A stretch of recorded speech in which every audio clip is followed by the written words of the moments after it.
Lung volumes and capacities are fundamental concepts in respiratory physiology, serving as quantifiable measures of the amount of air associated with different phases of breathing. Lung volumes represent individual components of the breathing process, while capacities represent combinations of these volumes.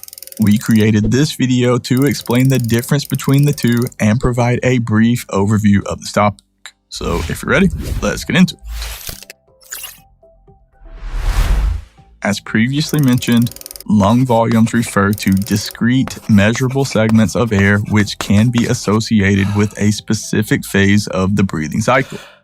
The four primary lung volumes include tidal volume, which is the volume of air inhaled or exhaled during a normal resting breath.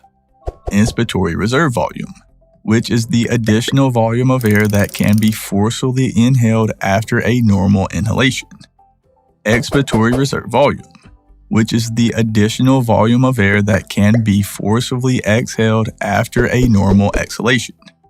And residual volume, which is the amount of air remaining in the lungs after a maximal exhalation. This volume ensures that gas exchange can continue between breaths and maintains lung elasticity. And then there are the lung capacities, which are combinations of two or more lung volumes. The primary lung capacities include inspiratory capacity, which is the total volume of air that can be inhaled after a normal exhalation. And inspiratory capacity can be calculated by adding the tidal volume to the inspiratory reserve volume. Functional residual capacity, which is the volume of air exhaled after a normal tidal volume breath, in addition to the volume remaining in the lungs after maximum exhalation. And it can be calculated by adding the expiratory reserve volume to the residual volume. Vital capacity, which is the total volume of air that can be forcibly exhaled after a maximal inhalation. This capacity gives insight into the overall health and function of the respiratory muscles. And vital capacity can be calculated by adding the tidal volume to the inspiratory reserve volume and the expiratory reserve volume. Total lung capacity, which is the total volume of the lungs when fully expanded. And it is the sum of all lung volumes. And it can be calculated by adding the tidal volume, inspiratory reserve volume, expiratory reserve volume, and the residual volume. It can also be calculated by adding the vital capacity to the residual volume.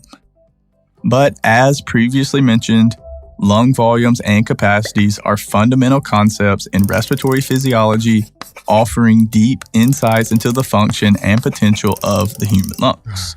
While volumes provide discrete measures during different phases of respiration, capacities represent combined functional segments. Both are instrumental in diagnosing, understanding, and optimizing our respiratory system. If you want to support the channel, please like and subscribe. I would greatly appreciate it. And there should be some other helpful videos popping up on your screen right about now that I think you'll enjoy. And just a quick reminder, we are not doctors. This video is for informational purposes only. Thank you so much for watching. Have a blessed day. And as always, breathe easy, my friend.